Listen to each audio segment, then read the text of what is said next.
Chapitre 15 – La confiance et le contrôle. 12 janvier – 15 mars 2004. Harry reprit rapidement le rythme après son retour de lune de miel. Finalement, la vie n'avait pas tellement changé. Ginny se concentrait sur ses entraînements en vue de préparer le prochain championnat. Du fait du départ de Greenock Jones, l'équipe devait se surpasser pour avoir une chance de gagner la coupe. De son côté, il fut réquisitionné sur une affaire menée par Hilliard Dobday et Clancy Pilgrim qui enquêtaient sur un trafic de produits hallucinogènes. Il fallut filer les suspects des heures durant et Harry profita de ces missions pour mettre au point plusieurs têtes de remplacement. À leur grande satisfaction, ils arrivèrent finalement à faire tomber une bonne partie du réseau. Ensuite, Harry et Pritchard durent surveiller un individu qu'une lettre anonyme désignait comme mage noir. En 3 semaines, ils ne découvrirent rien, laissant supposer que le courrier contenait une information fiable. Ils soupçonnèrent d'ailleurs un voisin d'en avoir été l'auteur, par pure malveillance, car leur enquête de proximité mit à jour une forte animosité entre les deux sorciers. Les Aurores furent assez agacés d'avoir perdu leur temps et celui de leurs collègues, une surveillance constante impliquant la mobilisation de plusieurs équipes.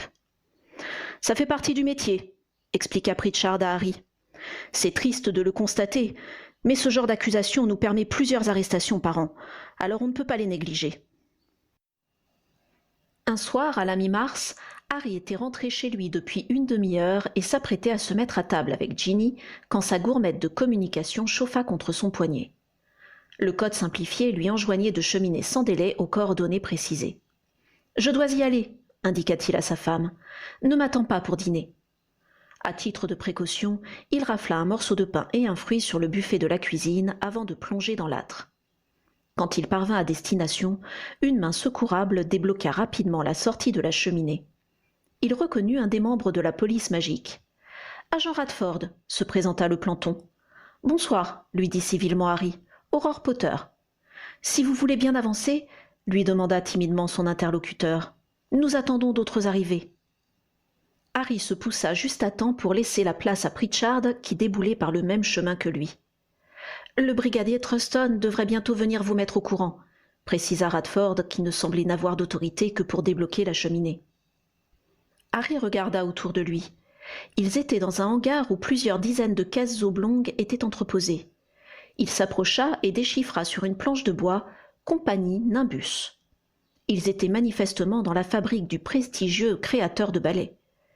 Il ne savait pas ce que lui réservait cette enquête, mais il se dit qu'il glanerait peut-être des informations qui ne se trouvaient pas dans Ballet Magazine sur le prochain modèle de l'illustre fabricant. Avec un peu de chance, il pourrait même voir comment on assemblait ces mécaniques. Gardant ses espoirs secrets pour lui, il suivit Pritchard qui s'était approché de la porte donnant sur l'extérieur. 5 à 6 personnes se tenaient serrées les unes contre les autres dans une cour pavée, parlant bas. 2 individus restaient à l'écart. Une silhouette se détacha du groupe principal et avança vers eux d'un pas vif. « Bonsoir, messieurs les Aurores. Merci d'être venus aussi vite. » Harry connaissait de vue le brigadier Truston, l'ayant déjà croisé au Magène Magot alors qu'il attendait que son affaire soit appelée. Le policier entreprit de leur expliquer la situation sans délai. « C'est moi qui vous ai fait prévenir, » commença-t-il. « L'atelier que voici ?» Il montra du doigt un tas informe qui se dressait à une vingtaine de mètres d'eux. S'est effondré vers 19 heures. Mrs. Whitehorn, qui travaillait dans les bureaux, il désigna un autre bâtiment, était sur place et a appelé son fils Quentin. Celui-ci a décidé de faire dégager les décombres par ses employés. Quand ils ont retrouvé la dépouille de Devlin Whitehorn, le propriétaire des lieux, ils ont averti mon service. C'est moi qui ai reçu l'appel. J'ai immédiatement alerté Sainte-Mangouste et le département des Aurores. En attendant votre arrivée, je suis venu pour faire une première estimation et préserver le site. J'ai également demandé du monde pour terminer le travail de déblayage. Le médico est déjà là. Il a confirmé le décès, mais ne peut commencer les premières constatations tant que le corps reste partiellement enseveli. J'ai appelé du renfort pour procéder au dégagement. Excellente initiative, le félicita Pritchard. Harry regarda en direction de la cheminée d'arrivée. 4 agents avaient rejoint celui qui les avait accueillis. J'ai également pris l'identité des personnes présentes, ajouta Truston plein de zèle. 5 employés, l'épouse de la victime et son fils. Merci beaucoup, fit le partenaire de Harry en consultant la liste qu'on lui tendait. Je pense que nous allons commencer par examiner les lieux. Je vous y conduis, s'empressa le brigadier. Radford, interpella-t-il. Si tout le monde est arrivé, va surveiller les personnes dehors et fais en sorte qu'elles restent là. Les autres, suivez-nous. La petite troupe se transporta vers le bâtiment mal en point. Des globes lumineux flottaient paresseusement dans les airs. Harry se demanda s'il les devait également à l'initiative du brigadier. En baissant les yeux, il découvrit un enchevêtrement de bois, de métal, de briques et matériaux divers. Un médicomage que Harry avait déjà croisé lors d'enquêtes précédentes patientait à côté des ruines. Il les salua de la tête. « Si vous pouviez faire en sorte de dégager les lieux pour que je puisse l'examiner, je pourrais peut-être rentrer chez moi avant l'aube. »« J'ai préféré vous attendre avant de bouger quoi que ce soit, » expliqua Truston à Pritchard, légèrement sur la défensive. « Mais mon équipe est prête à intervenir. »« C'est parfait, » fit le partenaire de Harry d'un ton apaisant. « On va commencer tout de suite en faisant attention de laisser les matériaux en l'état. Potter, je m'occupe de superviser cette opération. Toi, tu vas interroger les témoins. »« Je peux vous seconder » s'empressa de proposer Truston. Harry vit son coéquipier hésiter. Entre leurs deux services existait une rivalité qui datait de la formation du corps prestigieux des Aurores, et chacun était très jaloux de ses prérogatives. La présence d'un mort faisait entrer l'affaire en cours dans les compétences des Aurores, mais il n'était pas rare que ceux-ci fassent appel aux archives de la police magique pour se renseigner sur les témoins. « Avec plaisir », finit par dire Pritchard, qui avait dû estimer que la coopération avec le brigadier pouvait leur être profitable. « Je vous laisse aller avec mon partenaire. » Harry lui sourit pour lui montrer qu'il n'y voyait aucun inconvénient et se dirigea en sa compagnie vers les personnes qui les attendaient patiemment sous la surveillance de l'agent Radford. Harry balaya des yeux l'assistance. La veuve, effondrée dans les bras de son fils, et les ouvriers parmi lesquels il reconnut Katy Bell, pâle et triste. Malgré la cape qu'il avait prise au vol avant de partir, il frissonna. « Bonsoir, Katy. Est-ce que tout le monde tiendrait dans les bureaux ?»« Oui, il y a une grande salle où on mange et qui sert aussi pour les réunions, » le renseigna-t-elle d'une voix tremblante. « Si vous voulez bien, allons tous nous mettre à l'abri, » proposa-t-il en haussant le ton. Ils obéirent et se dirigèrent vers l'endroit indiqué, toujours sous la surveillance de l'agent Radford. Tout en avançant, Harry réfléchit à la manière de s'y prendre. Le mieux était de commencer par récupérer le témoignage des employés et de réserver l'interrogatoire de la famille pour la fin, car ce serait le plus long. « Qui était ici quand le bâtiment s'est effondré ?» demanda Harry une fois tout le monde installé avec soulagement autour de la grande table. « Ma mère, » dit Quentin Whitehorn. « Je suis arrivé après. »« Moi aussi j'étais là, » dit un ouvrier au visage taillé à la serpe. « J'étais dans l'entrepôt. » Harry se fit confirmer que l'homme parlait du hangar dans lequel se trouvait la cheminée d'arrivée avant de poursuivre. « Je vais essayer de déterminer avec le plus de précision possible ce qui s'est passé, » indiqua-t-il. « Vous allez venir les uns après les autres me raconter ce que vous avez vu ou fait. »« Est-ce indispensable ?» demanda le fils. « Nous sommes choqués, épuisés, et c'est manifestement un accident. La poutre qui soutenait le toit a dû céder. »« Je suis navré de vous infliger cela, » s'excusa Harry, « mais c'est la procédure. » Le fils sembla vouloir répliquer, mais Harry se souvint qu'il était l'Aurore et qu'il n'avait pas à se justifier. Il reprit aussitôt la parole et s'adressa à l'ouvrier qui avait indiqué avoir été présent. « Monsieur, voulez-vous bien me suivre ?» L'homme regarda le fils de son patron. Comme celui-ci ne lui donnait pas d'instructions contraires, il se leva pour obéir à Harry. Le jeune Aurore le précéda dans un bureau qu'il avait repéré en entrant et s'installa derrière la large table de travail. Le brigadier les accompagna, après avoir fait signe à l'agent Radford de rester avec les autres. « C'est chez la patronne ici », leur apprit leur témoin. Harry laissa errer son regard sur les livres de comptes et les factures soigneusement classées, avant de reporter son attention sur l'homme qui lui faisait face. Il avait une trogne colorée et usée, comme s'il passait beaucoup de temps dehors ou que la vie l'avait malmené. Ses yeux étaient rouges et il avait les mains crispées sur ses genoux, semblant vouloir les empêcher de trembler. « Votre nom, s'il vous plaît ?»« Burt Kittredge. »« Bien, monsieur Kittredge, nous vous écoutons. » Il prit une profonde inspiration, puis se lança. « J'étais dans l'entrepôt en train de préparer les commandes pour demain quand j'ai entendu un grand bruit. Je suis sorti en courant et j'ai vu un nuage de poussière à la place de l'atelier. Il a fallu plusieurs secondes pour qu'on réalise ce qui s'était réellement passé. Madame était sortie de son bureau. Elle m'a demandé si j'avais vu partir le patron et j'ai dit que non. Elle a commencé à le chercher partout et j'ai fini par lui conseiller d'appeler monsieur Quentin. À mon avis, il n'a rien dû comprendre, mais il est venu tout de suite. Je lui ai expliqué. Il nous a dit de ne pas paniquer, que le patron était peut-être déjà rentré chez lui, mais je pense qu'il n'y croyait pas, car normalement, la patronne, elle sait quand il part avant elle. Monsieur Quentin a dit qu'il fallait dégager l'atelier pour pouvoir travailler demain, mais j'ai bien compris que c'était un prétexte pour savoir si le patron était en dessous. En tout cas, il a rappelé tout le monde par cheminée et on s'est mis au travail. C'est la petite Belle qui l'a trouvée. Enfin, on ne lui voyait que la main. Elle a hurlé, mais elle s'est calmée assez vite. Elle a lancé un sort et a dit qu'il n'y avait plus rien à faire. Et ensuite, l'encouragea Harry qui notait rapidement sur son carnet. J'aurais cru que la patronne allait s'effondrer ou faire une crise de nerfs, mais elle est restée immobile. Elle a dit qu'il fallait aller chercher du secours. Monsieur Quentin m'a fait signe et je suis allé appeler la police. J'avais compris que c'était trop tard pour Sainte-Mangouste. Après, il est arrivé, conclut Kettridge en montrant le brigadier. C'est lui qui m'a débloqué la cheminée, confirma Truston. Avez-vous remarqué des éléments indiquant que ce bâtiment présentait des faiblesses ? Demanda Harry. Des fissures, des craquements suspects, une inondation ou une humidité anormale ? Rien de tout cela. En plus, le toit a été refait l'été dernier. Le patron prenait toujours bien soin de son exploitation. Il disait qu'on ne peut pas fabriquer des objets fiables dans un environnement ou avec des outils qui ne le sont pas. « Savez-vous qui a procédé à la réfection de la charpente ?» questionna Harry. « Ça doit être dans les papiers de la patronne. Mais je suis certain que ça a été fait correctement. Le patron avait lui-même tout inspecté avant de payer la note. Sa phrase préférée était « La confiance n'exclut pas le contrôle ». Et je peux vous dire que pour contrôler, il contrôlait. Pas un balai ne sort d'ici sans qu'il l'ait lui-même testé. Ginny avait déjà parlé de Devlin Whitehorn à Harry. Manifestement, l'affirmation selon laquelle le créateur de balais ne ratait pas une occasion de voler était fondée. « Avez-vous vu des personnes dans la cour qui n'avaient rien à y faire ou ayant un comportement bizarre aujourd'hui ? » ?»« Non, pas spécialement. »« Et les jours précédents ? » ?»« Je ne vois pas.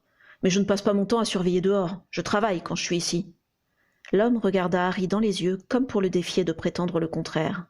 « Y a-t-il des protections pour empêcher les gens de venir sur le périmètre ? » « On a accès à la cour en cheminée ou par transplanage. On est supposé fermer à clé l'atelier et la réserve quand on n'y est pas, mais en pratique, ça reste ouvert toute la journée. Les bureaux par contre sont verrouillés quand il n'y a personne pour surveiller. Vous comprenez, il y a des secrets de fabrication à préserver.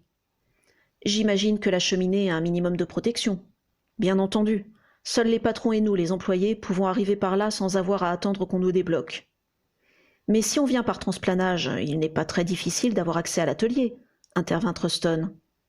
Il y a souvent du monde dans la cour, alors faut pas faire n'importe quoi non plus. Personne n'est jamais reparti avec un balai sans le payer. Harry regarda le brigadier qui secoua la tête. Il n'avait pas d'autres questions à poser. Nous vous remercions, monsieur Kettridge. Vous pouvez rentrer chez vous. Nous apprécierons que vous ne quittiez pas le pays ces prochains jours. Je dois travailler ici demain, répondit simplement l'ouvrier. L'homme se leva et quitta les lieux.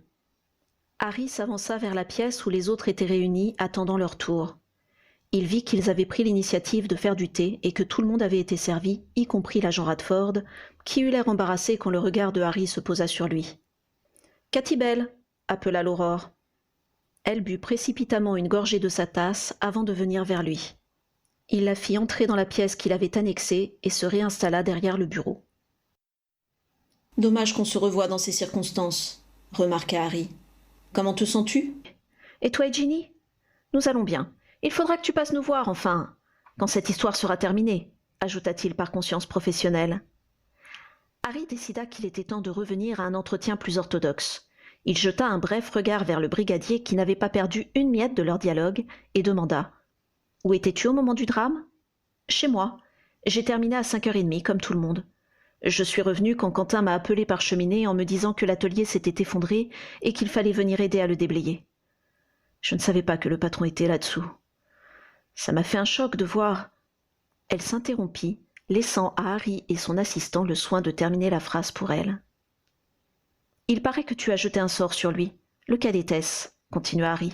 « Pulsum contre l'homme. Tu connais ?»« Oui, pour prendre le pouls de quelqu'un. » se souvint Harry, qui avait eu des cours de secourisme durant sa première année chez les Aurores. « C'est Tonks qui nous l'a appris pendant la guerre. Elle disait que son formateur affirmait qu'il fallait toujours le jeter sur un ennemi qu'on pensait être mort, pour être sûr de ne pas laisser un adversaire vivant derrière nous. » Harry retint un sourire nostalgique. Avoir été formé par Maugré devait avoir laissé des traces. Elle et Shacklebot nous ont appris plein de trucs pour combattre les mange-morts, continua Cathy comme soulagée de parler d'autre chose que les récents événements. Ils venaient quand ils pouvaient à nos réunions. George t'a raconté ? On se voyait régulièrement dans une forêt dans le nord. Ça nous permettait de nous passer les nouvelles et on s'entraînait à se battre. On a eu des cours avec le professeur Lupin aussi. Harry réalisa qu'il ignorait ce que ses connaissances avaient fait pendant que lui-même sillonnait le pays en compagnie de Ron et Hermione. Il n'osait pas le demander à ses camarades car il ne souhaitait pas être obligé de leur révéler ses propres agissements durant cette période. Quant à ceux dont il était moins proche, il préférait ne pas savoir. Tout le monde n'était pas fait de l'étoffe des héros. « Donc tu as vérifié qu'on ne pouvait plus rien pour lui », résuma-t-il pour revenir à leur sujet de départ. Il n'avait pas de pouls. Quentin aurait dû nous expliquer, on aurait travaillé plus vite, peut-être qu'on aurait pu faire quelque chose. Cathy, plusieurs tonnes lui sont tombées dessus, il est sans doute mort sur le coup, lui dit doucement Harry. J'espère pour lui, dit-elle tout bas. C'est déjà assez moche comme ça. Il se sentit touché par sa tristesse et sa culpabilité, mais il devait mener à bien son enquête. As-tu vu des personnes étrangères à la compagnie dans la cour aujourd'hui ou ces derniers jours ? Le patron a reçu un visiteur hier, mais c'est tout. Tu sais son nom ? Oui, Archie Alderton, du magasin Répare Rapide, le réparateur de balais. Il devait être là pour faire une commande de pièces détachées, il vient 3 ou 4 fois par an. Personne d'autre ? Demanda Harry en notant les informations. Je ne crois pas. Mais tu sais, quand je suis dans mes plans, je ne vois pas tout ce qui passe.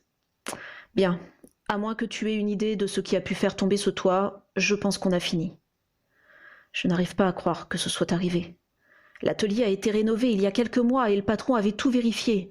Il disait toujours « la confiance n'exclut pas le contrôle ». Quand elle sortit, elle leur proposa du thé que Harry accepta avec gratitude. Il en apporta une tasse pour son assistant et ils le burent en interrogeant les autres employés. Ils ne firent que confirmer ce qui avait été indiqué avant. Tous semblaient apprécier leur ancien patron malgré, ou peut-être à cause, de la confiance contrôlée qu'il avait en eux. Avant de s'entretenir avec la famille du défunt, Harry s'accorda une courte pause. Il partagea avec le brigadier les quelques provisions qu'il avait eu le flair d'emporter, puis envoya le policier aux nouvelles auprès de Pritchard. Il revint en disant que le corps était dégagé et que son partenaire et le guérisseur commençaient les examens habituels. Harry songea que, même s'il devait se faire violence pour importuner ces gens affligés avec ses questions, c'est dehors que s'effectuait la partie la plus pénible de cette mission. Il étira ses membres lasses et se força à s'extraire de son fauteuil pour demander à la veuve de le rejoindre. Le fils voulut l'accompagner. « Je suis désolé, monsieur, une personne à la fois », indiqua Harry à qui la fatigue faisait perdre patience. « Nous venons de perdre mon père et vous nous traitez comme des criminels », protesta Quentin Whitehorn. « Monsieur, nous tentons simplement de savoir ce qui s'est passé », intervint le brigadier qui avait sans doute davantage d'expérience que Harry dans la gestion des récalcitrants. « Nous sommes désolés de l'épreuve supplémentaire que cela représente pour vous, mais nous avons des procédures à respecter. »« Ça ira, » trancha Mrs. Whitehorn. « Ils essaient de nous aider. » Son fils ne parut pas convaincu, mais se rassit sans un mot. « Après vous, madame. » En profita Harry qui la pilota vers sa salle d'interrogatoire improvisée. En chemin, il l'examina discrètement. Elle avait la cinquantaine, les cheveux châtain clair remontés en chignon. Malgré sa figure figée par le chagrin et ses yeux injectés de sang, on pouvait voir que c'était une belle femme, aux traits finement sculptés. Quand elle entra dans la pièce, elle se dirigea vers son bureau et s'assit derrière, à la place que Harry s'était dévolue. L'Aurore échangea un regard avec le brigadier qui haussa discrètement les épaules. Harry se rabattit sur un des fauteuils des visiteurs. « J'étais ici même quand c'est arrivé », commença-t-elle sans attendre les questions. « À cette place, en train d'établir une commande pour renouveler les lames d'une de nos scies. Je suppose que c'est une scie complète qu'il faut que je commande maintenant. » Elle resta un moment le regard dans le vide. Harry n'osa pas la relancer. La femme était manifestement en état de choc. Dans un sens, il préférait cela à une crise de larmes. « J'ai entendu un grand bruit, » reprit-elle. Bien entendu, je me suis précipitée pour voir ce qui se passait. À la place de l'atelier, il n'y avait que des ruines et un nuage de poussière. J'ai regardé autour de moi pour chercher mon mari et qu'il nous donne ses instructions, mais il n'était pas là. J'ai tenté de me rappeler où il aurait pu aller pour le prévenir, mais rien ne me revenait à l'esprit. Je suis repassée ici pour consulter le carnet de rendez-vous, mais il n'y avait rien d'indiqué pour ce soir. Elle tendit la main, récupéra un cahier posé sur le coin de son bureau et l'ouvrit à la page du jour. Un nom était noté pour le matin, mais il n'y avait effectivement rien de prévu ensuite. Là, j'ai commencé à paniquer et je l'ai cherché dans les autres bureaux et dans la réserve. Mais je savais que cela ne servait à rien. Il serait venu s'il avait été ici. À un moment, Burt m'a suggéré d'appeler Quentin. C'est ce que j'ai fait. Il a dit qu'il fallait dégager l'atelier et a rappelé tout le personnel. C'est Cathy qui a... Elle se tut, les lèvres serrées comme pour s'empêcher de craquer. Avez-vous vu une personne ayant une attitude suspecte autour de l'atelier cet après-midi ? Elle le regarda, effarée. Vous ne pensez tout de même pas que c'est volontaire ? On nous a indiqué que l'atelier avait été rénové cet été. À moins d'une malfaçon, il est étrange que le toit ait cédé, se justifia Harry. Il n'y a pas eu de malfaçon. Devlin a tout vérifié. Il dit toujours... Elle s'interrompit, réalisant qu'elle devrait désormais mettre ses phrases au passé quand elle évoquerait son mari. Mais ni Harry ni le brigadier n'avaient besoin qu'on leur précise ce que le défunt avait coutume de répéter. « Oh, Merlin !» réagit la veuve. « Mais c'est abominable.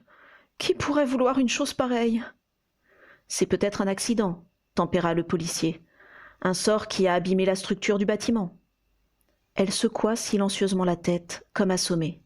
« Nous allons parler à votre fils, et ce sera tout pour ce soir, » dit doucement Harry.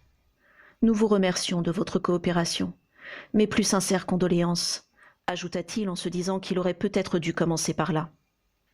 Elle mit plusieurs secondes à réagir, puis se leva avec des gestes saccadés. « Brigadier, pouvez-vous la raccompagner dans l'autre pièce et faire venir Mr. Whitehorn ?» Pendant que Truston s'exécutait, Harry jeta quelques sorts sur le carnet de rendez-vous pour vérifier qu'aucune note n'y avait été effacée. Le papier resta vierge. Quand le policier revint avec leur dernier témoin, Harry vit que ce ne serait pas facile. L'homme avait une trentaine d'années. Il ressemblait beaucoup à sa mère, dont il avait les cheveux clairs et les traits fins. Il paraissait fatigué et furieux. Il fixa longuement Harry, qui se dit qu'il ne devait qu'à son statut de survivant de ne pas entendre la diatribe que l'autre bouillait de lui servir. « J'espère que vous avez une bonne raison de nous faire subir tout cela, » grinça-t-il simplement entre ses dents. Harry faillit lui ordonner de s'asseoir, mais il se souvint que Quentin Whitehorn venait de perdre son père. Le jeune Aurore décida qu'il méritait mieux que de se voir opposer la procédure une fois de plus. Un toit tout juste rénové s'est écroulé subitement, exposa-t-il d'un ton neutre. Je ne pense pas que nous pouvons repartir d'ici sans chercher à comprendre comment cela a pu se produire. Maintenant, si vous voulez bien répondre à nos questions, vous pourrez plus rapidement ramener votre mère chez elle. La colère s'éteignit peu à peu dans le regard du fils de la victime, remplacé par une grande fatigue. Il se laissa tomber sur le siège qu'on lui avait proposé plus tôt mais qu'il avait dédaigné, et il dit ce qu'il savait. « J'étais chez moi quand ma mère m'a appelé par cheminée, l'air affolé. Je n'ai rien compris à ses explications, mais il était évident que quelque chose de grave était arrivé, et je l'ai rejoint immédiatement. Kettridge a été un peu plus clair et la possibilité d'un drame m'est venue à l'esprit. On y pensait tous les trois, je suppose. Il fallait qu'on en ait le cœur net et j'ai rappelé le personnel pour qu'il nous aide. Vous n'avez pas essayé de vérifier si votre père n'était pas ailleurs ? Ma mère sait toujours où il est. Il veut qu'on puisse le joindre rapidement en cas de problème. Il aimait tout contrôler par lui-même. La confiance n'exclut pas le contrôle, glissa Harry. Je vois que vous êtes déjà au courant. À la lassitude s'ajouta le désespoir. « Mais comment on va faire sans lui ?» murmura-t-il. Ni Harry ni le brigadier Truston ne lui répondirent. Le jeune Aurore laissa passer un moment avant de demander. « Vous n'avez remarqué personne ayant une attitude suspecte autour de l'atelier ces derniers jours ?» Whitehorn secoua la tête. « Je n'ai pas été très présent cette semaine. Je m'occupe de superviser les achats et je suis souvent par monts et par vaux pour choisir les bois, les branchages et tous les autres matériaux que nous utilisons. » Il ferma les yeux, écrasé par la charge qui venait d'atterrir sur ses épaules. « Nous vous remercions, Mr. Whitehorn. Je pense que nous en avons terminé pour ce soir. Vous pouvez rentrer chez vous. » Ils se levèrent et retournèrent dans la grande pièce où la veuve était en train de ranger les tasses à thé, assistée de l'agent Radford. « Nous rentrons, maman, » lui dit son fils. « Tu veux bien faire le tour pour tout fermer ?»« Inutile, » intervint le brigadier. « Nous n'avons pas complètement terminé. Quand nous partirons, nous laisserons quelqu'un en faction jusqu'à votre retour. »« Que va-t-il se passer pour mon père ?» demanda Whitehorn. « Dès que ce sera possible, nous vous le rendrons, » lui assura Truston sans préciser qu'il serait peut-être envoyé à Sainte-Mangouste auparavant. Trop épuisés pour s'inquiéter davantage, la mère et le fils sortirent et se dirigèrent vers l'entrepôt et la cheminée en compagnie de l'Aurore et des 2 policiers. À mi-chemin, Mrs. Whitehorn bifurqua vers ce qui restait de l'atelier. Harry, qui était 2 mètres derrière elle, pressa le pas pour l'intercepter, mais son coéquipier se détacha du groupe d'agents et vint à sa rencontre. « Aurore Pritchard, madame, » se présenta-t-il. « Je vous prie de recevoir mes condoléances. Je ne peux pas vous laisser aller plus loin. »« Je veux voir mon mari. »« Demain, » répondit fermement Pritchard. « Nous allons appeler les pompes funèbres pour prendre soin de lui. »« Ce sera mieux, » assura-t-il, et Harry préféra ne pas imaginer ce qu'ils avaient découvert sous le monceau de bois et de pierre. « Un étui à balai, » intervint le fils. « Pardon ?» le fit répéter Pritchard. « Mon père voulait être enterré dans un étui à balai. Nous en avons dans l'entrepôt. Si cela ne va pas, nous en construirons un pour lui demain. »« Nous ferons le nécessaire, » affirma Pritchard sans laisser paraître le moindre étonnement devant cette requête inhabituelle. Whitehorn prit le bras de sa mère et la conduisit lentement vers le bâtiment où se trouvait la cheminée. Quand ils se retrouvèrent entre eux, Harry demanda « Où en êtes-vous » ?« On l'a dégagé. Le médico est en train de l'examiner sur place. Vu son état, on va éviter de le transporter de droite à gauche. Je pense qu'il nous faudra 2 bonnes heures pour effectuer toutes les vérifications nécessaires. J'ai déjà déterminé qu'il avait sa baguette dans sa poche et qu'il n'a pas subi les sorts d'immobilisation les plus courants. » Il marqua une pause, lui aussi épuisé. « On a encore du travail, » continua-t-il. « Vous avez tiré quelque chose de votre côté ?» Harry fit un résumé de ce que lui avaient raconté les témoins. « Aucune contradiction, » conclut-il. « On pourra savoir qui est officiellement venu ici ces derniers jours en examinant le carnet de rendez-vous. »« On va regarder les comptes aussi, » décida Pritchard. « Ce serait bien de le faire tout de suite avant que le fils et la veuve ne nous demandent de justifier cette démarche. Et il y a pas mal de chances que ce soit un simple accident. »« Avec un toit tout neuf ?» souleva Harry. « Pour le moment, c'est le seul indice que nous ayons contredisant cette thèse, » reconnut Pritchard. « Et même neuf, il peut y avoir eu malfaçon. Je sais qu'il a vérifié, mais c'était un fabricant de balais, pas un charpentier. »« J'ai une certaine expérience des livres de comptes, » fit remarquer le brigadier Truston qui avait attentivement suivi la conversation. Le partenaire de Harry prit le temps de réfléchir et accepta. « Très bien. Retournez dans le bureau et mettez de côté tout ce que vous pensez utile pour analyser si les finances de la société étaient saines pour, disons, les 6 derniers mois. Récupérez l'agenda ainsi que le courrier le plus récent si vous le trouvez. Potter, tu me feras une liste de tout ça. » La consigne était claire. La police magique travaillerait sous la supervision des Aurores. Truston laissa échapper une petite grimace d'agacement. « La confiance n'exclut pas le contrôle, »